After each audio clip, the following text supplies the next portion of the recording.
Bilang ng mga apektado ng digmaan sa Sudan, aabot na sa 8 milyong katao. At imahe ng pinaniniwalaang labi ng eroplano ng sikat na American aviatrix na si Amelia Earhart, inilabas na ng isang deep sea exploration company.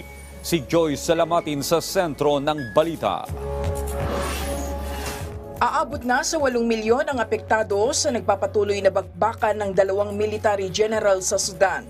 Sa tala ng United Nations, higit 1.2 milyong katao na ang lumipat sa ibang lugar upang makaiwas sa kaguluhan.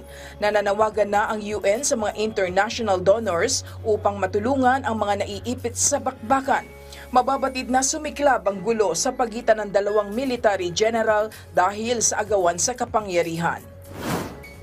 Sa Libya, pinababalik na sa Egypt ang nasa 350 mga migrant. Karamihan sa mga na-deport ay mga kababaihan.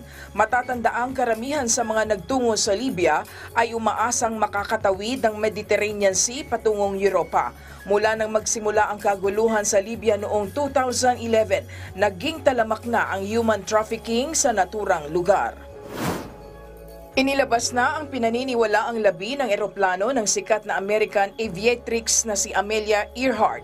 Nakuna ng sonar image ng isang deep sea exploration company. Ayon sa kumpanyang Deep Sea Vision, nakuha na ng larawan matapos ang malawakang paghahanap sa isang lugar sa Pacific sa kanluran ng Howland Island na nakaplano sanang destinasyon ni Earhart.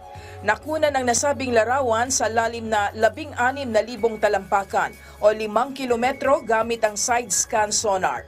Noong Mayo 1937 nang umalis si Earhart mula sa Oakland, California at umaasa na maging unang babaeng lumipad sa buong mundo kasama ang navigator na si Fred Noonan. Nawala ang dalawa noong Hulyo 1937 matapos mag-take off mula sa Lae, Papua New Guinea sa isang flight upang muling mag-refuel sa Howland Island. Joyce Salamatin para sa Bayan.